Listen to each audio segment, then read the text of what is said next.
So అంత ధైర్యంగా గే అని ఒప్పుకోవాలంటే చాలా గట్స్ ఉండాలి. నేను గేని ఆడియన్స్కి కానీ ప్రజలకు కానీ చెప్పడానికి రీజన్ ఏంటి? మా మదర్ కాల్ చేశారు. ఆ ఇంటర్వ్యూస్లో వచ్చే కింద కామెంట్స్ ఏవైతే ఉన్నాయో అవన్నీ చదివి తను ఒక మాట అన్నారు.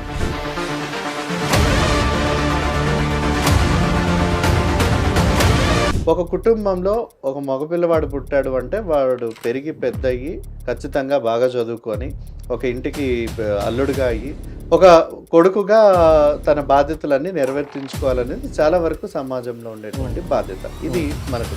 కానీ ఆ కొడుకు ఒక అమ్మాయిని ఇష్టపడట్లేదు, కోడల్ని తీసుకురావాలనుకోవడం లేదు, ఒక పురుషుడిగా ఉండి ఇంకొక పురుషుని ఇష్టపడుతున్నాడు అనేటప్పుడు ఖచ్చితంగా అక్కడ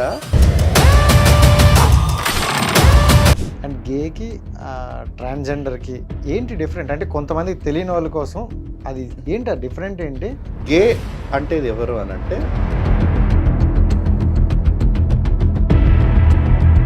ట్రాన్స్జెండర్ అని అంటే పుట్టినది ఏదైతే లింగం ఉంటుందో దానికి భిన్నమైనటువంటి లింగంగా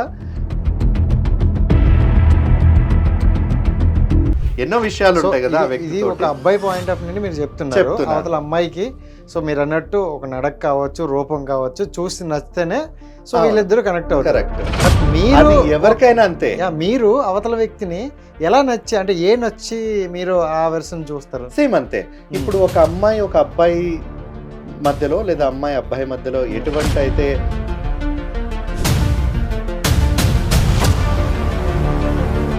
నేను చాలా పచ్చి నిజంగా నేను చెప్తాను, ఒక అమ్మాయి ఒక అబ్బాయి ఎంజాయ్ చేసే సెక్షువల్ లైఫ్ కన్నా ఇద్దరు మగవాళ్ళు ఇద్దరు అమ్మాయిలు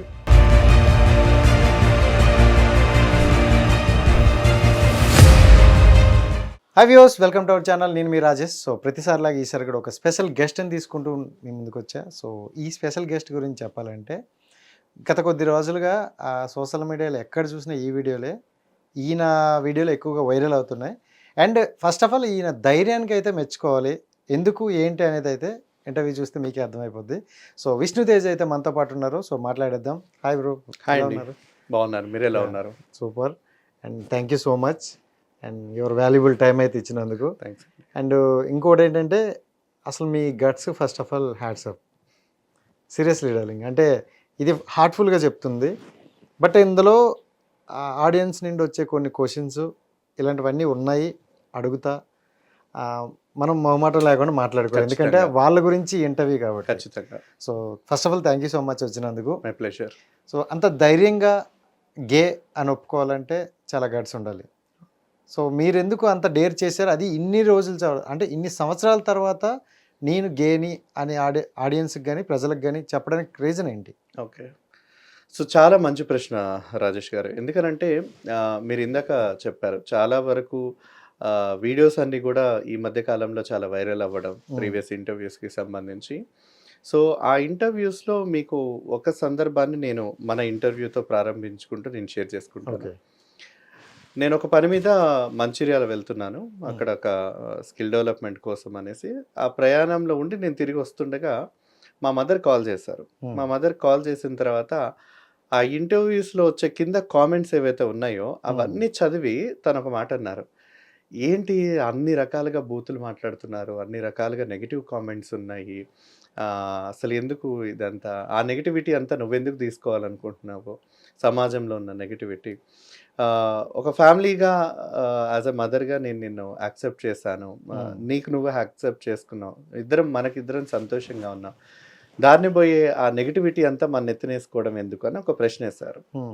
నేను తనకు ఒకటే చెప్పాను, ఏదైతే వాళ్ళు ఆశ్చర్యం వ్యక్తం చేశారో ఒక గే మగవాడు ఇలా ఉంటాడా, ఈ అభిప్రాయంతో ఉంటాడా, ఈ గుణాలతో ఉంటాడా, ఈ రూపురేఖలతో ఉంటాడా అనేది ఒక ఆశ్చర్యం అనేది ఒక సమాజం వ్యక్తపరిచినప్పుడు, వాళ్ళు మొదటిసారిగా చూస్తున్నప్పుడు వాళ్ళలో కలిగే రకరకాల భావాలన్నింటినీ కూడా ఫ్రీడమ్ ఆఫ్ ఎక్స్ప్రెషన్ అంటాం కదా మనం, అదంతా కూడా వాళ్ళ కామెంట్స్ రూపంలో ఆ ఎక్స్ప్రెషన్ అంతా వాళ్ళు అక్కడే చేశారు. కానీ అది అనుకూలంగా చేయాలని నేను అనుకోను. ఎందుకనంటే స్వలింగ సంపర్కులు ఇప్పుడే కాదు, ఎన్నో దశాబ్దాలు శతాబ్దాల కింద నుంచి మన భారతీయ సమాజం చరిత్రలోనే కామసూత్ర దగ్గర నుంచి కూడా ఉన్నటువంటి చరిత్ర, ఖజురహో గుళ్ళ మీద ఉన్నటువంటి స్వలింగ సంపర్కులకు సంబంధించినటువంటి విగ్రహాలు అవే చరిత్రకి ఆధారం.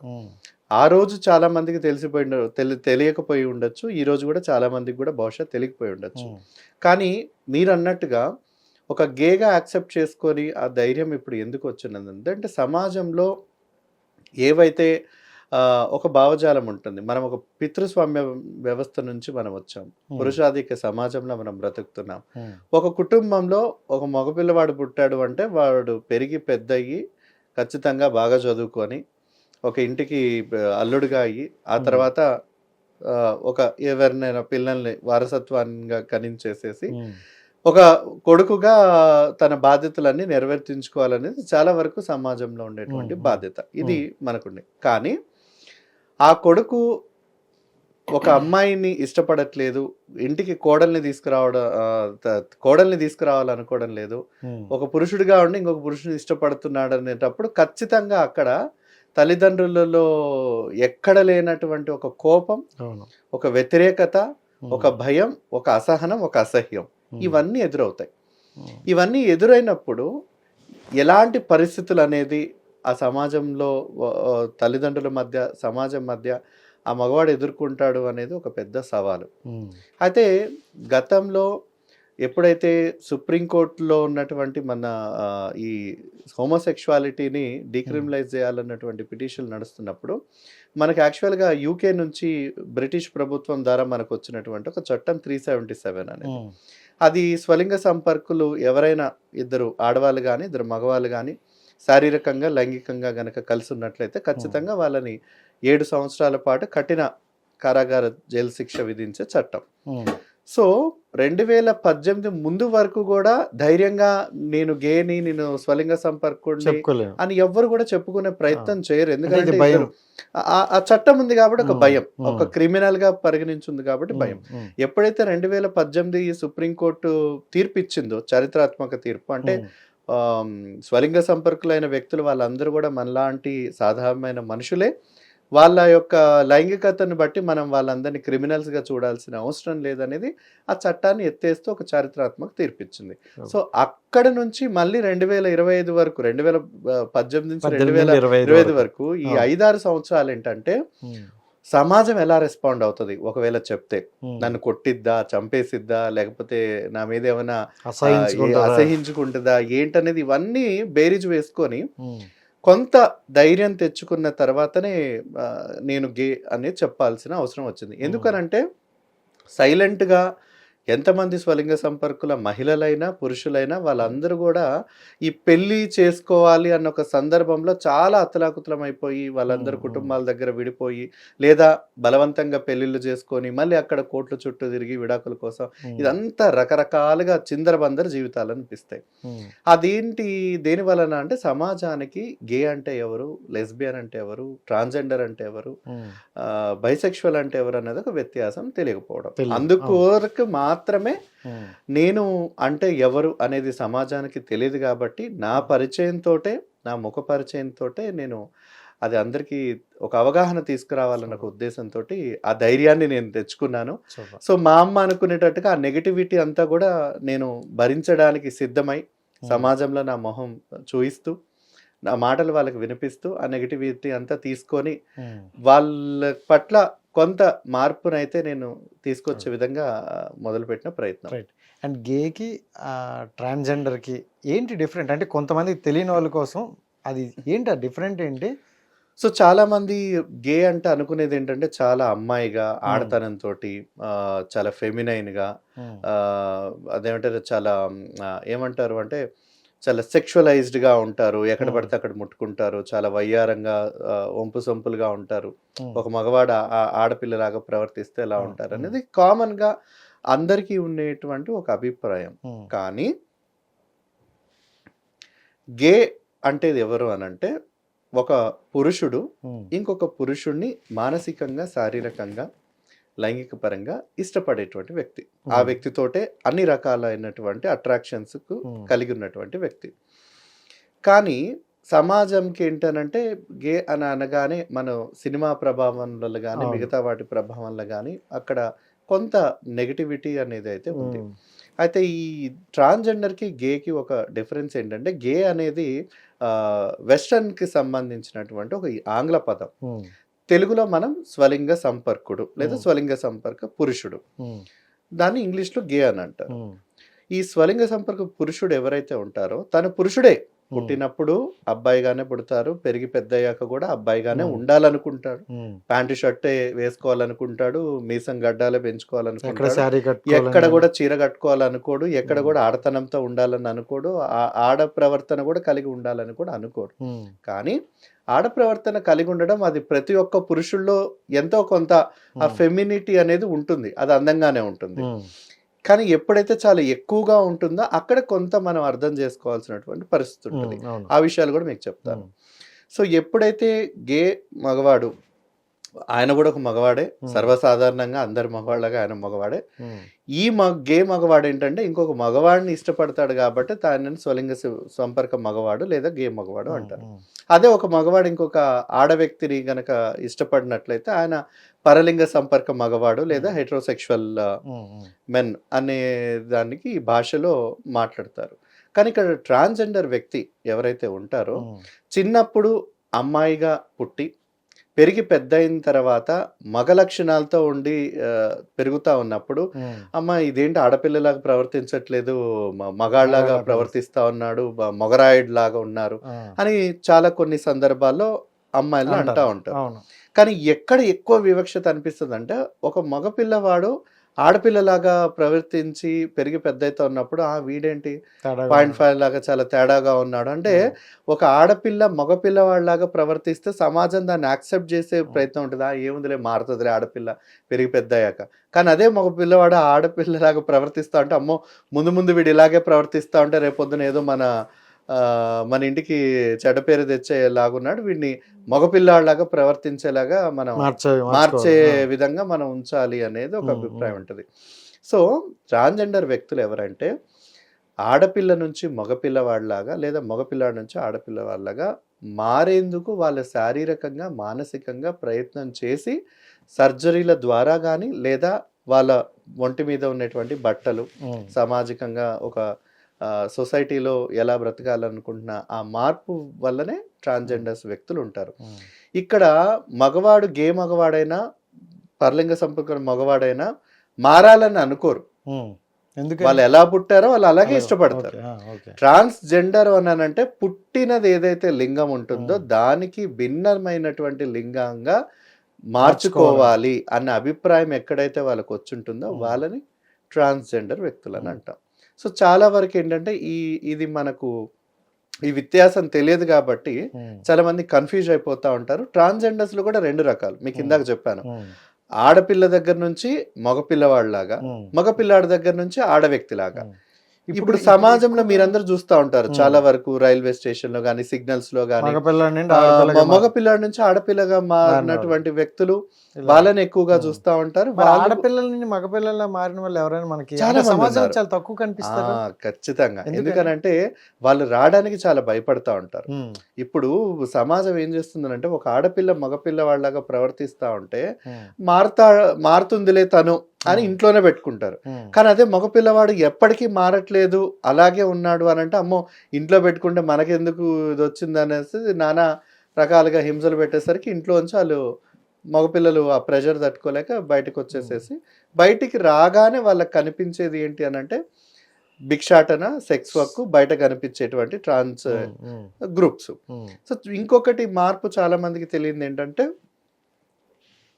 బయట ఉన్నటువంటి ట్రాన్స్జెండర్స్ చాలా మంది ఉమ్, హిజ్రా అనే ఒక కల్చర్, ఒక పరంపరని వాళ్ళ ఒక కల్చర్ని వాళ్ళు అడాప్ట్ చేసుకొని బ్రతుకుతూ ఉంటారు. అవును. ఆ కల్చర్ ఒక ఉద్దేశం ఏంటంటే ఎవరైతే మగపిల్లాడిగా ఉండి ఆడపిల్లగా ప్రవర్తిస్తూ మారి వాళ్ళకి చీర వాళ్ళకి నచ్చినటువంటి ఆడబట్టలు కట్టుకొని ఉండాలి, లేడీస్ లాగా ఉండాలని అనుకునే వాళ్ళకి వాళ్ళ దగ్గర ఏంటంటే బ్రతుకు తెరువు కోసం బ్రతకడానికి కొన్ని పద్ధతులు ఉంటాయి.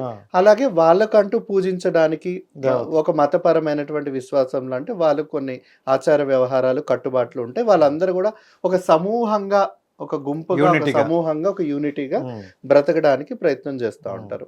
వాళ్ళలో ముఖ్యంగా ఏంటంటే నాచుగాన పాడుతూ ఆడుతూ డోలక్ తీసుకొని ఎక్కడైనా ఓపెనింగ్స్ ఉన్న చోట్ల కానీ ఎక్కడైనా పెళ్లిళ్ళు ఫంక్షన్లు అయిన చోట కానీ అవతల వ్యక్తులను ఆనందింపజేసి దాని ద్వారా వాళ్ళకి వచ్చేటువంటి డబ్బుల ద్వారా వాళ్ళు జీవనం అవును, అవును. చేయించడానికి ఉమ్. ఉంటా ఉంది. సో ఇప్పుడు రాను రాను ఏమైపోయిందని అంటే ఒకప్పుడు పాతకాలం ఉన్న ట్రెడిషను మారిపోయింది. ఇప్పుడు మారిపోయి అందరినీ బెదిరించి దాన్ని Yes. దోచుకునేటువంటి కల్చర్ వరకు అవును, వెళ్ళిపోయింది. అవును. చాలా వరకు మా ట్రాన్స్జెండర్ హిజ్రా సోదరి సోదరుమల్ని వాళ్ళందరూ చెప్పేది ఏంటంటే కాలం మారిపోతా ఉంది, చాలా మంది మమ్మల్ని ఫేక్ చేసి వాళ్ళు డబ్బు చేసుకుంటా అవును, ఉన్నారు, అవును, అవును. మా కల్చర్ అంతా చెడిపోతుందని బాధపడుతూ ఉంటారు. ఉమ్. సో ఒక గేకి, ఒక ట్రాన్స్జెండర్ పురుషుడికి, ట్రాన్స్జెండర్ మహిళకి, ఉమ్. హిజ్రా కల్చర్కి అన్నిటికీ కూడా చాలా వ్యత్యాసాలు ఉన్నాయి. చాలా డిఫరెంట్. కానీ చాలా చాలా డిఫరెన్స్ ఉన్నాయి. చాలా ఇవన్నీ మందికి తెలియని తెలియదు. సమాజం కాబట్టి ఉమ్. వాళ్ళందరినీ గంపగుత్తగా ఒకటే. ఒక ఆడ మగ వ్యక్తులకి కన్నా భిన్నంగా ఏదైనా ప్రవర్తన చూశారు ఏ వ్యక్తుల్లో అయినా అంటే 0.5. వీళ్ళందరూ తేడాగాళ్ళు, తేడా. వీళ్ళంతా ఉమ్. అన్నటువంటి పదాలతోటి వాళ్ళకి నచ్చిన భాష, నచ్చిన పదాలతోటి ఉమ్. అందరినీ సంబోధిస్తూ ఉంటారు. ఇంకోటి ఏంటంటే ఇప్పుడు అమ్మాయిల్లో ఎక్కువగా ఎలా ఉంటారంటే అంటే ఇప్పుడు వాళ్ళని కూడా ఇదే టైప్లో గేనే అంటారా? అంతే. ఇంగ్లీష్ పదం అయితే గే కామన్. ఉమ్. అయితే మనకు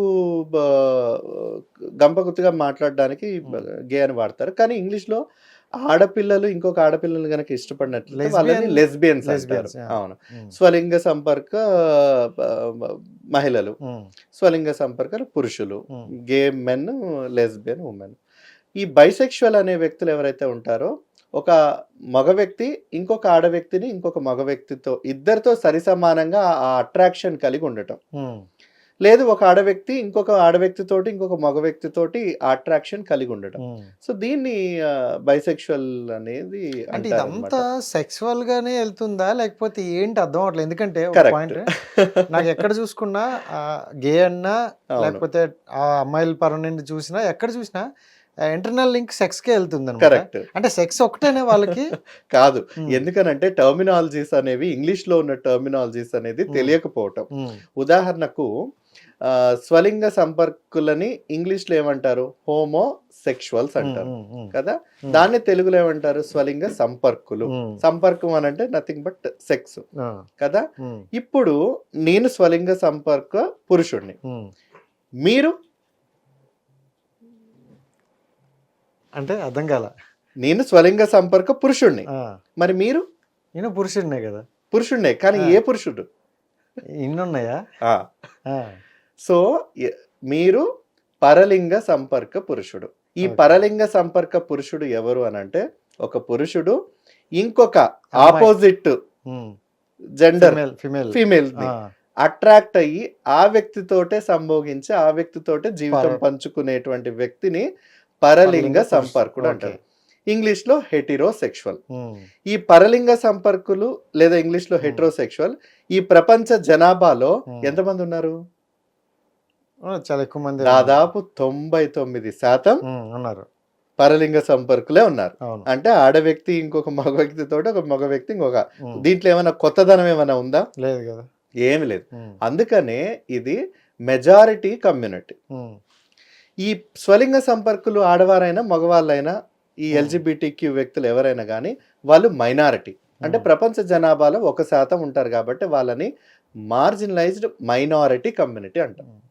ఇప్పుడు పరలింగ సంపర్కులు ప్రపంచవ్యాప్తంగా ఉన్నప్పుడు అందులో వాళ్ళ బిహేవియరు, వాళ్ళ జీవన విధానాన్ని ఎవరైనా కొత్తగా చూస్తారా? సర్వసాధారణంగా చూస్తారు కదా. సో ఏదైతే హెటరోసెక్షువల్లో కూడా సెక్షువల్ ఉంది, హోమోసెక్షువల్లో కూడా సెక్షువల్ ఉంది. కానీ సెక్షువల్ అన్న పదం ఎందుకు వాడతారు అని అంటే ఇద్దరి వ్యక్తుల మధ్య లైంగిక పరమైనటువంటి అట్రాక్షన్ ఏదైతే ఉందో దాంట్లో ఇద్దరు వ్యక్తులు లైంగికంగా అట్రాక్షన్ అయ్యారంటే వాళ్ళు ఏమేమి చూస్తారు? మనిషి అందం చూస్తారు, మనసు చూస్తారు, మాటలు చూస్తారు, నడవడిక చూస్తారు. ఇవన్నీ చూస్తేనే కదా ఆ వ్యక్తి మీద ఆ రకమైనటువంటి లైంగిక భావం అనేది కలిగేది.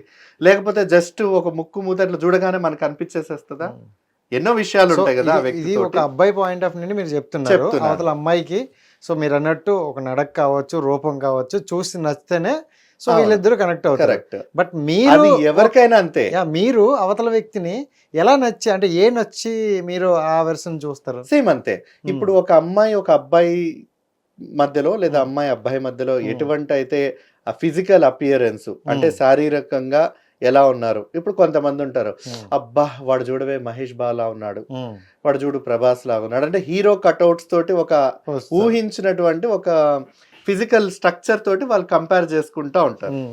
ఇప్పుడు అబ్బాయిలు చూడు, అబ్బా మామ చూడరా అమ్మాయి ఎంత బాగుంది, కత్తిలాగా, కత్రినా కైఫ్ లాగా, ఏదో సమంత లాగో కత్రినా కైఫ్ లాగో వాడికి నచ్చిన హీరోయిన్ ఎలా ఉండాలి వాడి కళ్ళకి అన్నట్టుగా అల్లు అర్జున్ అంటారు చూడండి అదేదో సినిమాలో, నా కళ్ళతో చూడరా మామ అంటే అట్లా ఒక్కొక్క కంటికి ఒక్కొక్క అట్రాక్షన్ కనిపిస్తా ఉంటుంది ఎదుటి వ్యక్తి మీద. సో ఇప్పుడు స్వలింగ సంపర్కుల మగవారైనా మేమైనా ఇది చాలా మంది తెలుసుకోవాల్సినటువంటి విషయం ఏంటంటే, ఎంత గేమ్ అని నేనైనా ఇంకొక మగవాడిలో చూసేది ఏంటంటే మస్కులిన్ బిహేవియర్. మస్కులిన్ బిహేవియర్ అంటే తన మొత్తం కూడా ఒక పురుషుడిగా ఉండాల్సినటువంటి ఒక మ్యాన్లీ బిహేవియర్, దాన్ని చూస్తే దానికి అట్రాక్ట్ అవుతాం. మేము అలాగే ఉండాలనుకుంటాం, మ్యాన్లీగా మస్కులిన్గా. మేము అట్రాక్ట్ అయ్యేది కూడా వాళ్ళకే. లేదు వాళ్ళంతా ఆడతనంతో ఉన్నారు ప్రవర్తిస్తున్నారు అని అంటే మేము ఇంకో ఆడవ్యక్తినే ఇష్టపడి పెళ్లి చేసుకునే వాళ్ళం కదా. ఆడతనానికి ఏ గేమ్ అని కూడా అట్రాక్ట్ అవ్వడు, ఇష్టపడడు. తను కూడా ఆడవ్యక్తిగా ఆడతనంతో ఉండాలని కూడా అనుకోడు.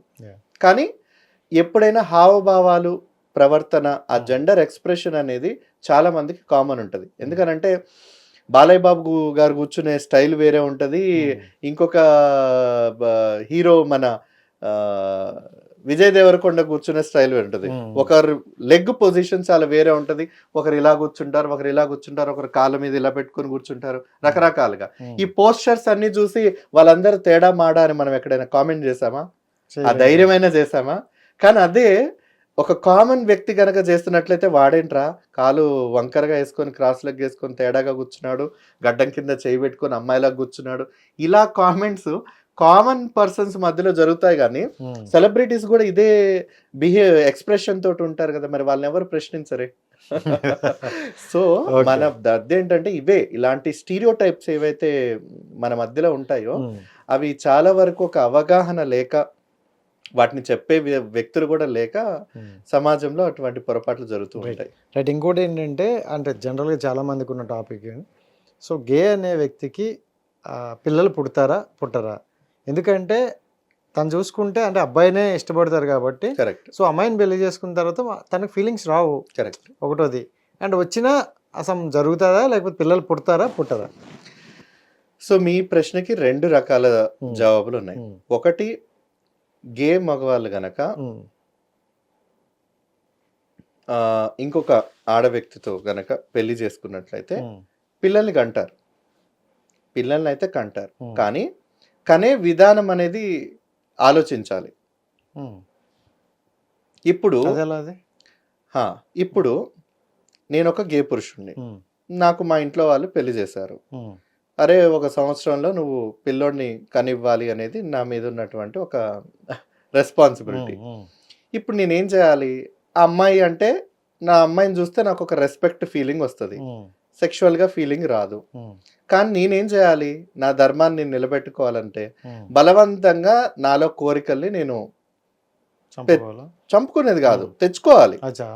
ఇప్పుడు నేనేం చేస్తానంటే తనని అవాయిడ్ చేయడానికి ప్రయత్నిస్తా. అంటే తన మొహం నాకు కనిపించకూడదు, నేను తనతో శృంగారంలో పాల్గొనాలి అనుకుంటే నేను ఒక వైగ్రా వేసుకోవాలి, లేదా నేను తనతోటి శారీరకంగా సంభోగించాలంటే నాకు ఇష్టమైన ఒక మగవాడిని నేను మనసులో తలుచుకొని అప్పుడు తనతోటి సెక్స్లో పాల్గొనేందుకు ఎన్నైతే స్ట్రాటజీలు చేసుకోవాలో సెల్ఫ్గా అవన్నీ చేసుకొని ఆ సెక్స్ వరకు కానిచ్చేసేసి తనకు ప్రెగ్నెన్సీ వచ్చింది అమ్మయ్య అని అనుకుంటే నాకు ఆ భారం పోతుంది. అంతేగాని ఒక ఇద్దరు దంపతుల మధ్యలో ఆ ప్రేమ, ఆ శారీరకంగా ఆత్మీయంగా తీసుకొని ఒకరి శరీరాన్ని ఒకరిని ఇష్టపడుతూ దగ్గర అయ్యేటువంటిది ఉండదు. ఏదో సమాజం కోసం కనివ్వాలంటే కనిచ్చేసేస్తారు. ఇది 1 పాయింట్. రెండోది, వీళ్ళకు అంగం పరమైనటువంటి సమస్యలు ఏవి కూడా ఉండవు. సెక్షువల్ గా చాలా యాక్టివ్ గా ఉంటారు. ఎప్పుడు అనంటే అవతల వ్యక్తి తనకి ఇష్టపడి నచ్చినటువంటి మగ వ్యక్తి గనుక ఉన్నట్లయితే ఖచ్చితంగా వాళ్ళిద్దరి మధ్యలో శారీరకంగా సెక్షువల్ గా అనేది 100% గా ఉంటాయి. నేను చాలా నిజంగా నేను చెప్తాను, ఒక అమ్మాయి ఒక అబ్బాయి ఎంజాయ్ చేసే సెక్షువల్ లైఫ్ కన్నా ఇద్దరు మగవాళ్ళు ఇద్దరు అమ్మాయిలు దానికి రెట్టింపు సెక్షువల్ లైఫ్ ఎంజాయ్ చేస్తారు అవునా? చాలా. మీరు అప్పుడు చేశారా? యా, ఖచ్చితంగా. ఫస్ట్ ఎప్పుడు చేశారు? ఫస్ట్ నాకు తెలిసి నేను ఇంటర్మీడియట్. ఎందుకనంటే ఆ అబ్బాయిని నేను ఇష్టపడి ఒకరికొకరు నచ్చి ఆ రొమాన్స్ కానీ ఆ ఫీలింగ్ కానీ, ఇప్పుడు ఏ వ్యక్తితోటైనా నచ్చినప్పుడే కదా మనకు ఆ రొమాంటికల్ ఫీలింగ్ వచ్చినప్పుడే కదా సెక్షువల్ ఎరోజన్స్ అన్ని కూడా అవుతా ఉంటాయి. మనం అంగం గట్టిపడ్డం కానీ లేదా ఆ తర్వాత సెక్షువల్ గా ఆ వ్యక్తితోటి కలవాలి అని అన్నప్పుడు అవతల వ్యక్తితోటి మనం ఆ సెక్షువల్ గా ఆ ఫీలింగ్ అట్రాక్షన్ వచ్చినప్పుడు, ఆ రొమాంటికల్ సెక్షువల్ అట్రాక్షన్ వచ్చినప్పుడు అవన్నీ సాధ్యం. లేదు అని అంటే ఏదో ఇద్దరు వ్యక్తుల్ని తెచ్చి మూడు వేసేసేసి శోభనం గదిలో ఒక గ్లాస్ ఇచ్చేసి లోపలికి వెళ్ళి ఒక నెల తిరగకుండా మావాడు ఏదో ఒకటి చేసేస్తాడు అని అంటే అది పొరపాటు.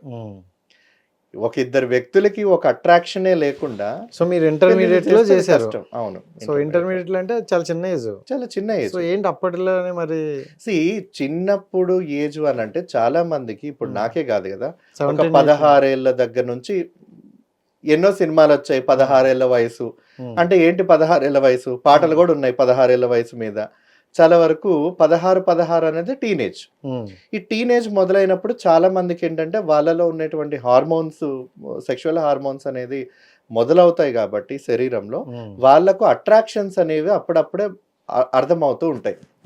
బాడీలో ఉన్నటువంటి అట్రాక్షన్స్, ఏ వ్యక్తి పట్ల వాళ్ళు అట్రాక్ట్ అవుతున్నారు, అమ్మాయికి అబ్బాయి అవుతున్నారా, అబ్బాయికి అమ్మాయి అవుతున్నారా, లేదా ఇద్దరు అమ్మాయిలకి అట్రాక్ట్ అవుతున్నారా, ఇద్దరు అబ్బాయిలకి అట్రాక్ట్ అవుతున్నారా అనేది ఆ వయసులోనే తెలిసిపోతూ ఉంటది.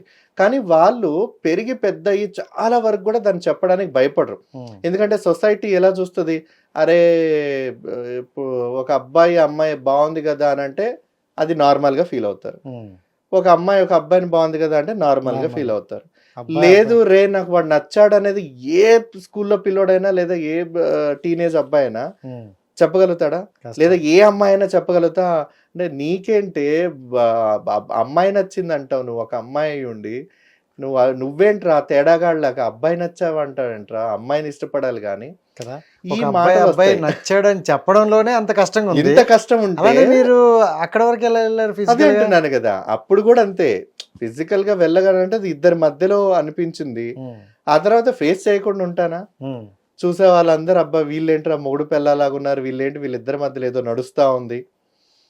కాలేజ్ అంతా అదొక వాళ్ళందరికీ అదొక ఆశ్చర్యం. మేమిద్దరం అంటేనే ఒక ఆశ్చర్యం. ఆ ఆశ్చర్యం అనేది అప్పట్లోనే ఉన్నప్పుడు ఎన్నో సంవత్సరాల కిందట ఉన్నోళ్ళు కూడా ఉన్నారు. పర్సన్ కూడా సేమ్ ఎలా ఉండేది?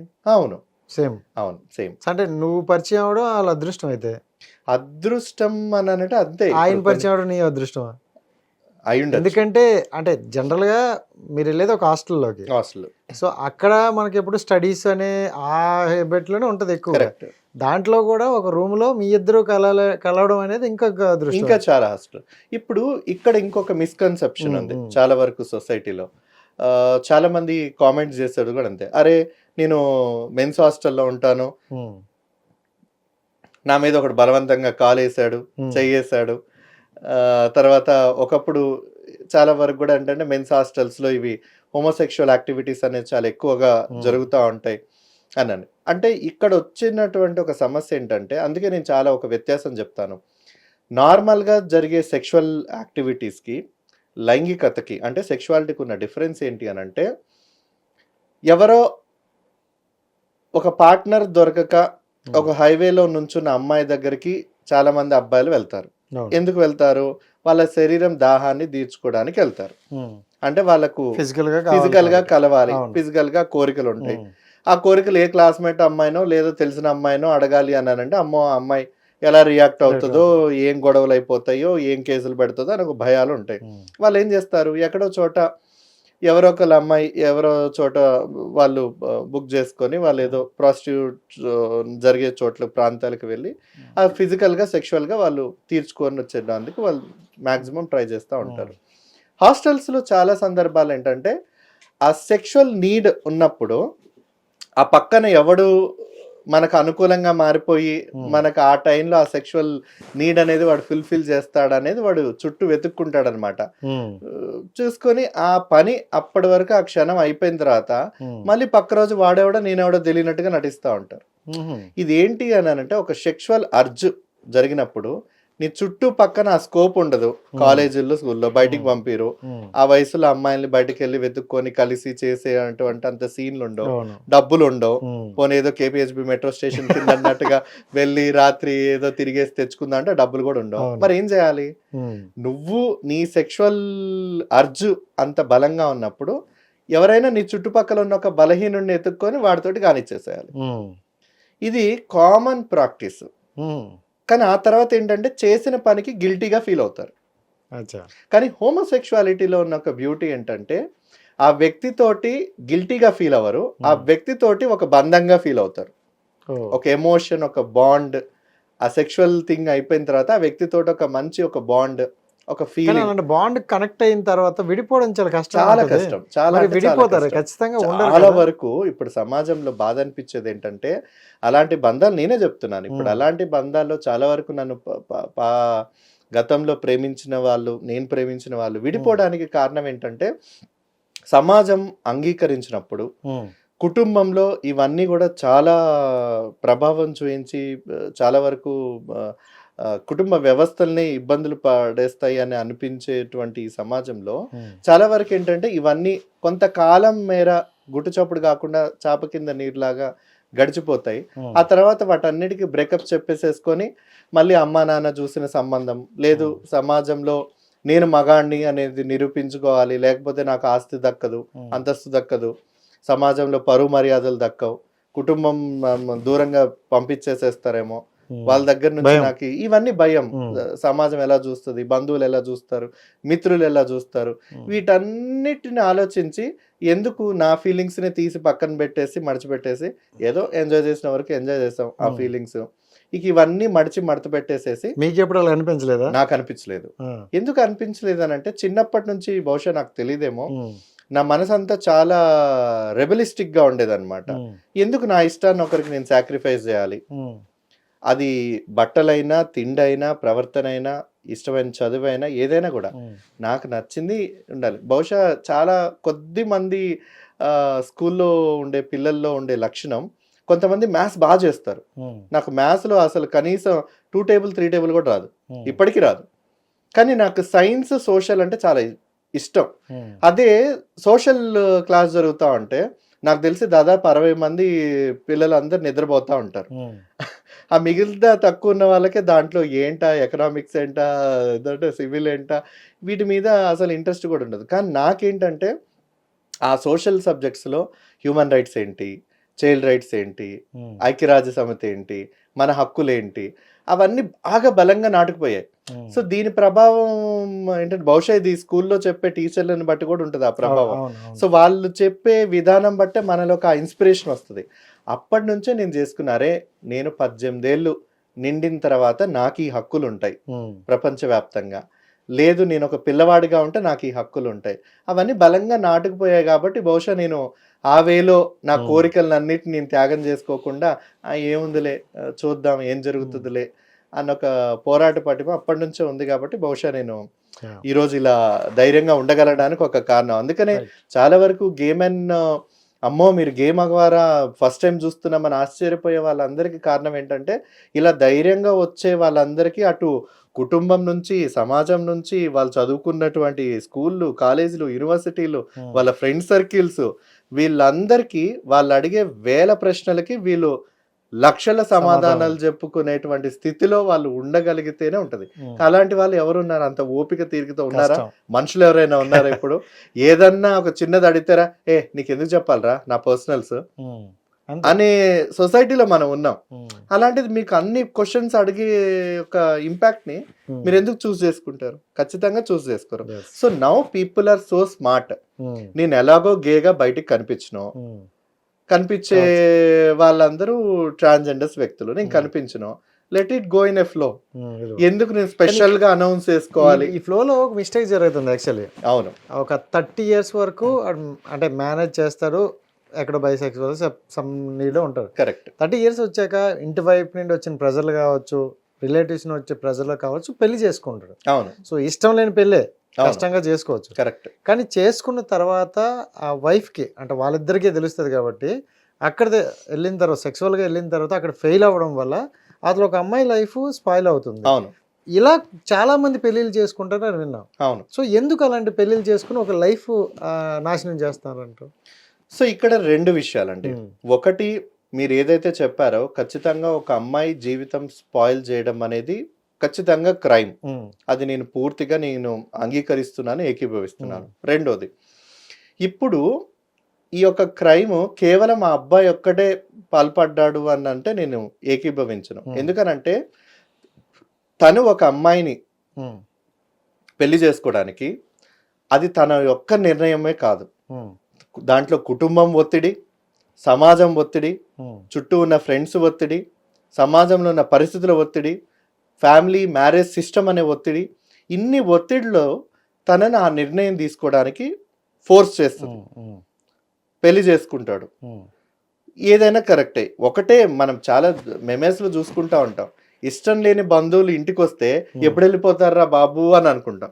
ఏ పండగకో పబ్బానికి వచ్చినప్పుడే 2 రోజులు ఉండి వెళ్ళిపోతారా అంటే అప్పుడు ఆ బెడ్రూమ్ మనదిలా ఫీల్ అవ్వలేము, ఆ బాత్రూమ్ మనదిలా కూడా ఫీల్ అవ్వలేము మన ఇంట్లోనే. అలాంటిది ఇష్టం లేని పెళ్లి, ఇష్టం లేని వ్యక్తి మనతో జీవితాంతం కలిసి ఉండాలి అని అంటే ఎలా ఉంటుంది మీరు చెప్పండి రాజేష్ గారు? ఎంత సఫకేటింగ్ గా ఉంటుంది, ఎంత ఇబ్బందిగా ఉంటుంది. ప్లస్ దీనికి తోడు ఏంటో పెళ్ళయింది కానీ వాళ్ళిద్దరి మధ్యలో అంత సఖ్యత లేదు, వాళ్ళని చూస్తే అలా అనిపించట్లేదు. ఈ డైలాగ్స్ వినిపిస్తూ ఉంటాయి చుట్టుపక్కల నుంచి. ఇప్పుడు వాళ్ళ కుటుంబాల కోసం, సమాజం కోసం వాళ్ళు భార్యాభర్త లాగా బాగా కనిపించాలి, వాడు భర్త రోల్ ప్లే చేయడానికి నానా కష్టాలు పడాలి, ఎక్కడ లేనటువంటి ఆమె మీదున్న ప్రేమ, ఆమె మీద ఉన్నటువంటి అట్రాక్షన్ తెచ్చుకొని అటు అమ్మాయిని మోసం చేస్తూ కనిపించాలి, తనని తను మోసం చేసుకుంటూ కనిపించాలి, ఫ్యామిలీ కుటుంబం అందరినీ మోసం చేయాలి. ఈ ప్రయత్నంలో చాలా మానసికంగా ఇదైపోయి చాలా వ్యసనాలకు కూడా బానిస అయిపోయి చాలా మంది ఆత్మహత్యలు చేసుకోవడానికి జరుగుతూ ఉంటది.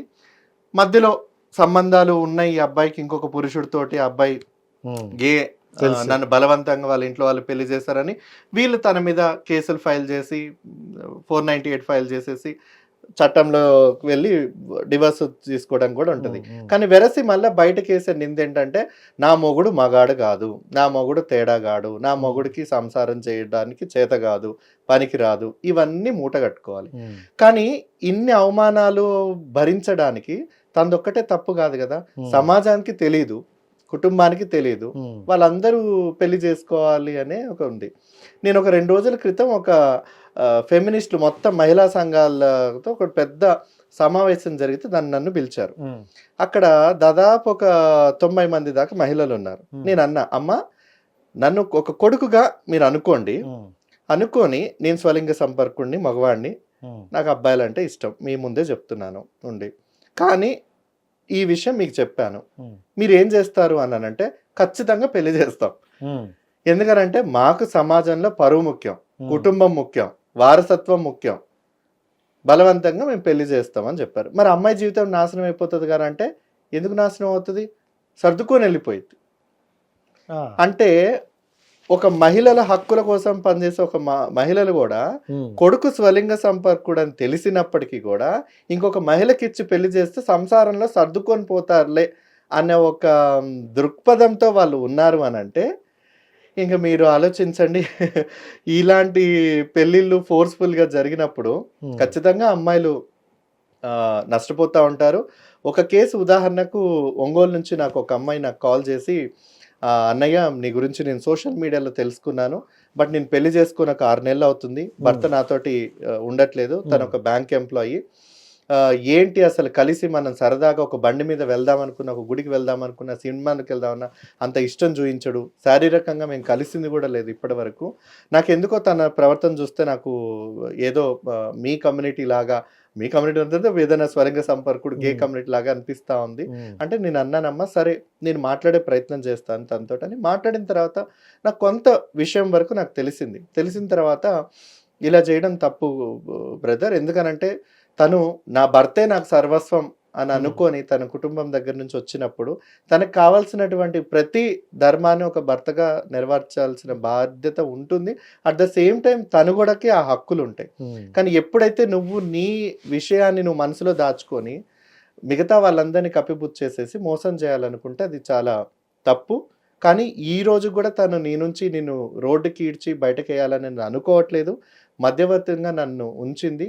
తనకు ఒక మంచి జీవితాన్ని ఇవ్వు, తనకు విడాకులు ఇవ్వు, తనకు పరువు తనకు నష్టం కింద తన జీవితం కోల్పోయింది కాబట్టి ఎంతో కొంత భరణం ఇచ్చేసేది. అంటే నేను దాదాపు 17 లక్షల దాకా నేను తనకి ఆ అమ్మాయికి నేను భరణం ఇప్పించి ఆ కేసు నేను సాల్వ్ చేశాను. కానీ ఇలా ప్రతి చోట్ల ఉండదు. ఎందుకనంటే వీడు డబ్బు ఎప్పుడైనా సంపాదించుకోవచ్చు, కానీ ఒక్కసారి విడాకులు తీసుకున్న ఒక అమ్మాయి మళ్ళీ రెండోసారి పెళ్లి చేసుకోవాలంటే సమాజం అంతా తేలికగా ఉండదు. తనకి జీవితం అనేది తను కూడా జీవితాంతం కోల్పోయింది, జీవితం కోల్పోయింది, కానీ స్టిల్ తను బతకాలి.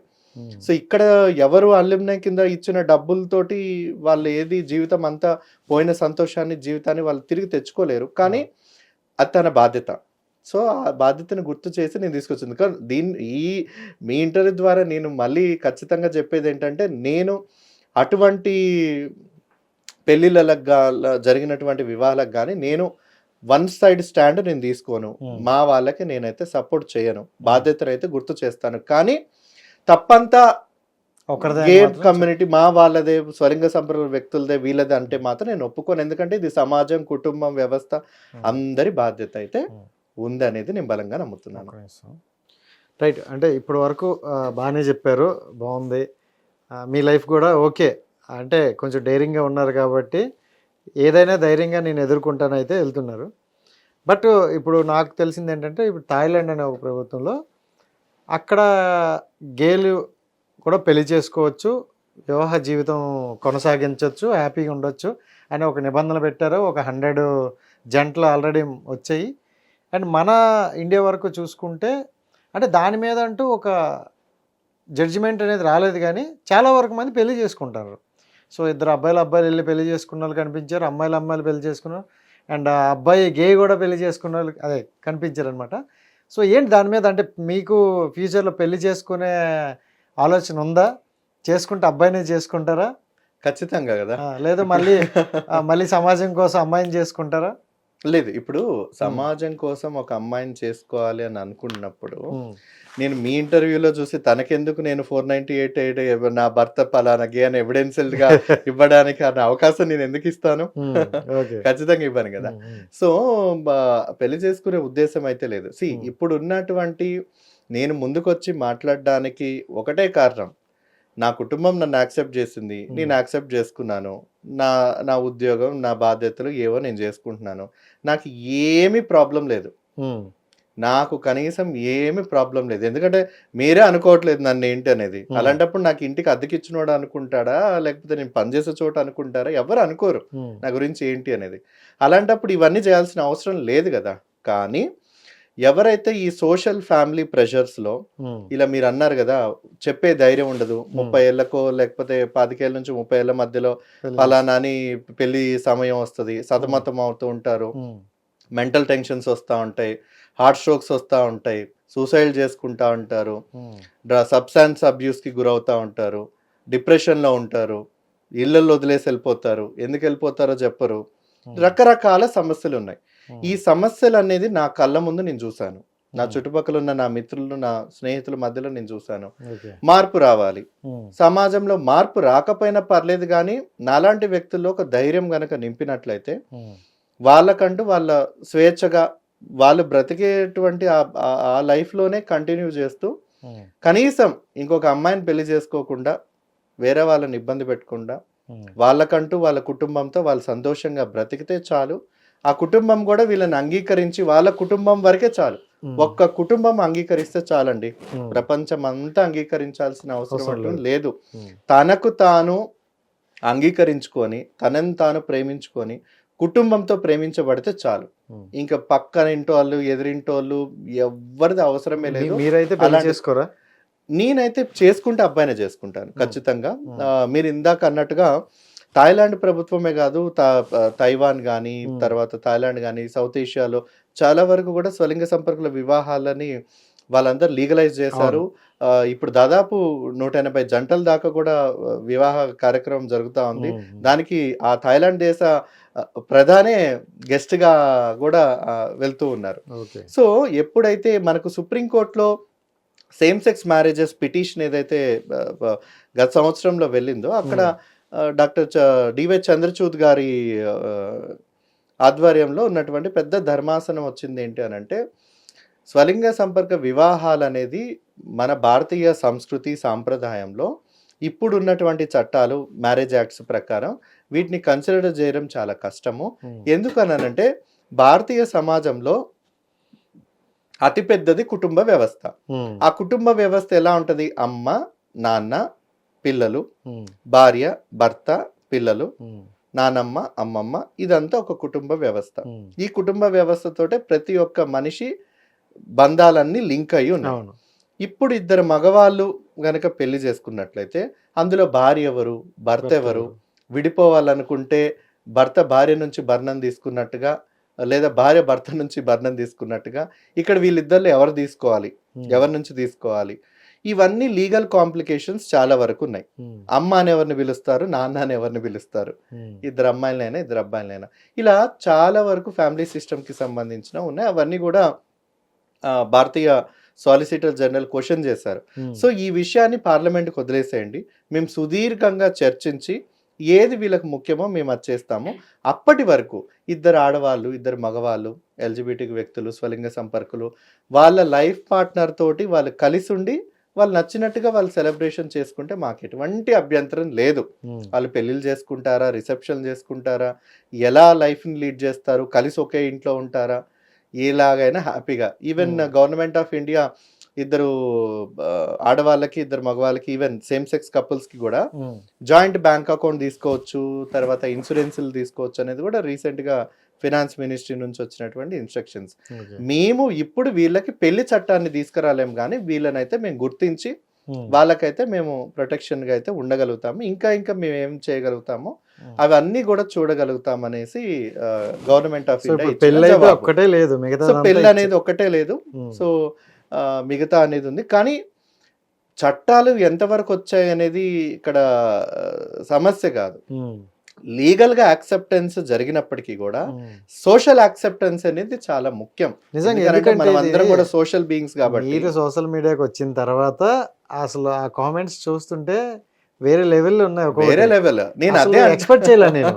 అండ్ నేను కూడా చూసి వీడియో చూసి అవును ఒక గే అని ఎందుకు ఒప్పుకోను అంటే నేను అది ఫేక్ ఏమో, జస్ట్ అలా ఏదో కొంతమంది ఫేమస్ కోసం కూడా కొన్ని పనులు చేస్తారు. కరెక్ట్. సో అలా చేస్తున్నారేమో అనుకున్నా.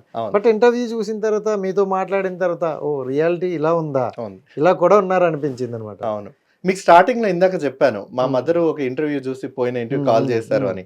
ఆ నెగిటివ్ కామెంట్ చూసి తను అన్నారని చెప్పాను కదా, ఇలా బాధపడ్డారు అనేసి. నేను ఒకటే చెప్పాను, అమ్మా స్టిగ్మా, డిస్క్రిమినేషన్, ఇది ఇంగ్లీష్ లో మేము అడ్వకసీ చేసేటప్పుడు, అవేర్నెస్ చేసేటప్పుడు వాడే పదాలు. తెలుగులో వివక్షత, చిన్నచూపు.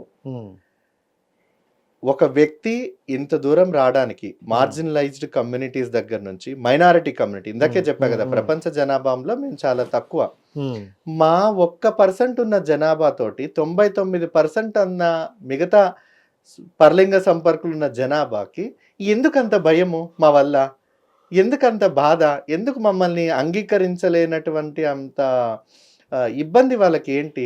ఏముంది, ఎవరి బెడ్రూమ్లలో వాళ్ళు ఉంటాం, ఎవరి పని వాళ్ళు చేసుకుంటాం, ఎవరి తిండి వాళ్ళు తింటాం, ఎవరి ఇళ్లలో వాళ్ళు ఉంటాం. మా బెడ్రూమ్లో జరిగేటువంటి పనులు మీకెందుకు అంత ఇబ్బంది పడాల్సినంత అవసరం ఏంటి?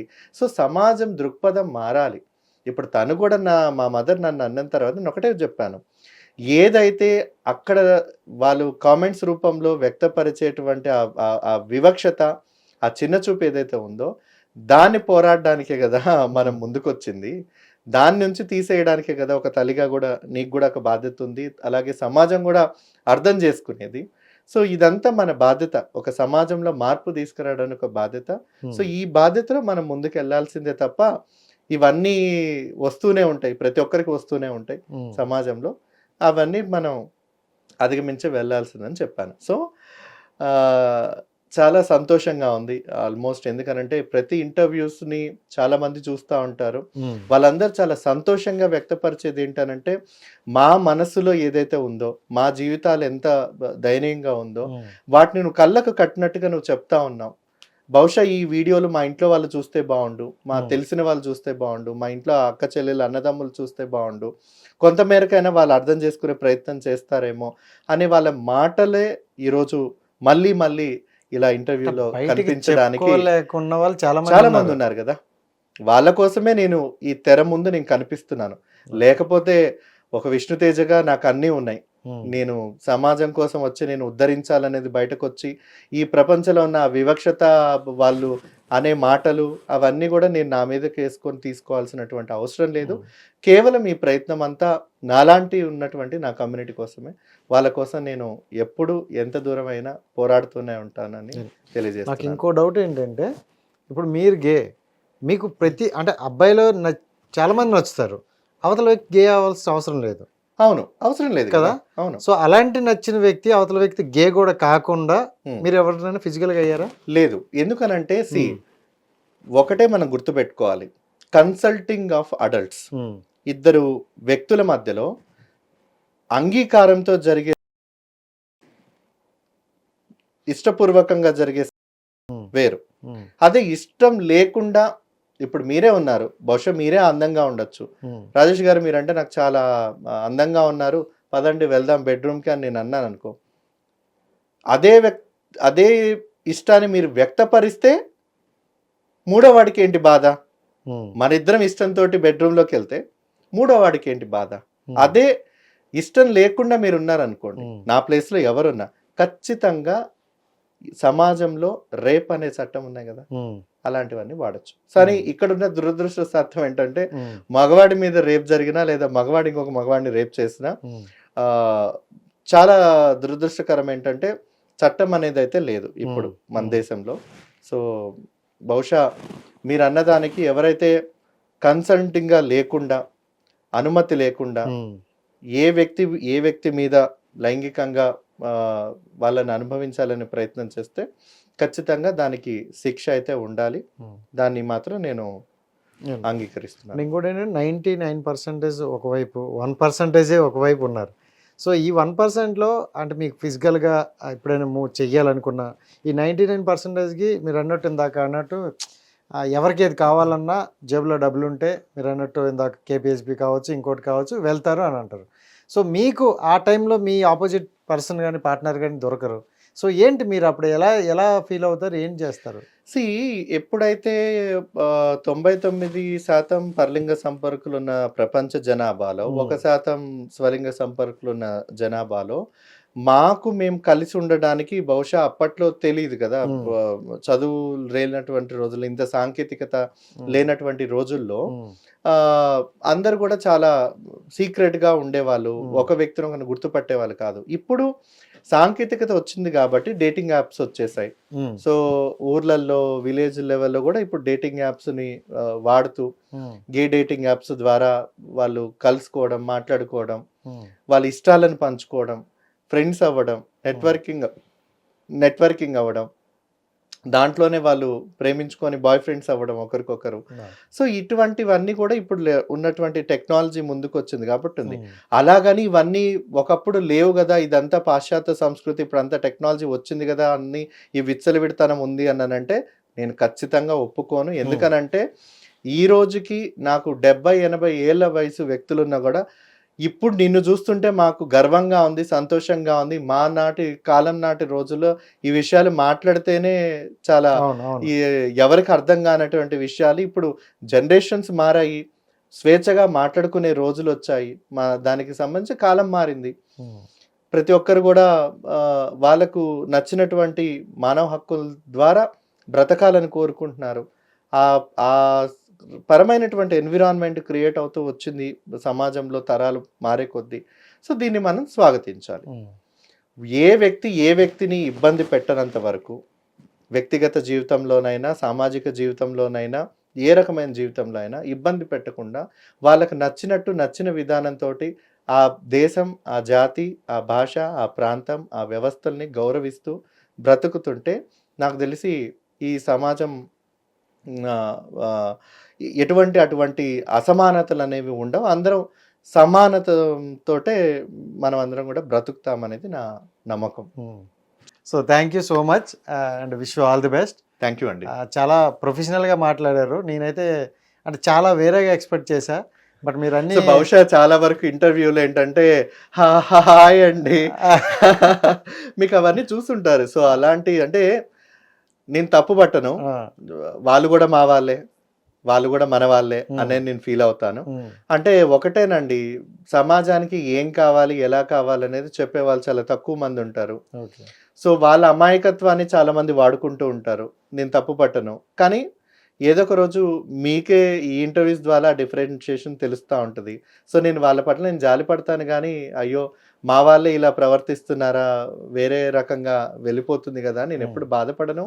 బహుశా వాళ్ళకి ఏదో ఛానల్లో కూర్చుంటే వాళ్ళకి కూడా ఎంటర్టైన్, మేము చాలా యాంకర్లు వాళ్ళని ఎంటర్టైన్ చేసి, వాళ్ళు అందరిని ఎంటర్టైన్ చేసి ఏదో జీవనాభివృద్ధి కోసం వాళ్ళకి చాలా ఏదో ఉంది కానీ సైంటిఫిక్ గా చెప్పారు, చాలా క్లారిటీగా జనాలకి అర్థమయ్యేటట్లే చెప్పారనమాట. సో చాలా మంది పెట్టే కామెంట్లు అన్నారు, మనం అంటే మీ గతంలో ఇంటర్వ్యూలు చూసుకుంటే ఎన్ని కామెంట్లు వచ్చినాయో ఈ ఇంటర్వ్యూలో అందుకన్నా ఎక్కువ తగ్గిపోతాయని అనుకుంటాను. ఖచ్చితంగా సగానికి ఎక్కువ వచ్చేస్తాయి, ఎందుకంటే అంత ప్రాపర్ ఆన్సర్ అయితే వచ్చింది. నా దగ్గర ఇంకా చాలా క్వశ్చన్స్ అటు ఇటు ఉండేవి, బట్ మీరు చెప్పే ఆన్సర్లకి నా అలాంటి క్వశ్చన్స్ వద్దులే అనుకుని ప్రాపర్గా వెళ్ళాం. Thank you so much. చాలా సంతోషం అండి. Thank you so much. Thank you. Hit TV app, ఇందులో short news, live news, entertainment shows, movies, digital magazines తో పాటు మీ జిల్లా వార్తలను కూడా ఫ్రీగా చూడొచ్చు. అంతేకాదు కేజీ నుంచి పీజీ వరకు విద్యార్థులకు స్కాలర్షిప్ కూడా అందిస్తున్నాం. ప్రతి వారం 10 మందికి లక్కీ డ్రా ద్వారా ఒక్కొక్కరికి 10,000 రూపాయలు అందిస్తున్నాం. ఇంకెందుకు ఆలస్యం, వెంటనే హిట్ టీవీ యాప్ ని డౌన్లోడ్ చేసుకుని ఫ్రీగా ఎంటర్టైన్మెంట్ పొందండి. Hit TV app. Hit TV app. Please download Hit TV app. Hit TV యాప్ని ఫ్రీగా డౌన్లోడ్ చేసుకొని ఎంజాయ్ చేయండి. మీకు నచ్చిన ఎంటర్టైన్మెంట్ కోసం హిట్ టీవీ యాప్ ని ఫ్రీగా డౌన్లోడ్ చేసుకుని ఎంజాయ్ చేయండి. హిట్ టీవీ యాప్ని డౌన్లోడ్ చేసుకుని ఆస్వాదించండి, ఆశీర్వదించండి. ఇంతమంది సెలబ్రిటీలు హిట్ టీవీ యాప్ ని డౌన్లోడ్ చేసుకోండి అని చెప్తున్నారంటే ఎంత మంచి యాప్ ఆలోచించండి. అమెరికా అమెరికా అమెరికా అమెరికాలో చదవాలనుకునే వాళ్ళకి విశ్వసనీయమైన పేరు మన శౌర్య కన్సల్టెన్సీ. UK లో 1 year masters. UK లో 1 year masters. 2 years work permit up to 5 years visa. Contact Saurya Consultancy. Contact 89851 89851.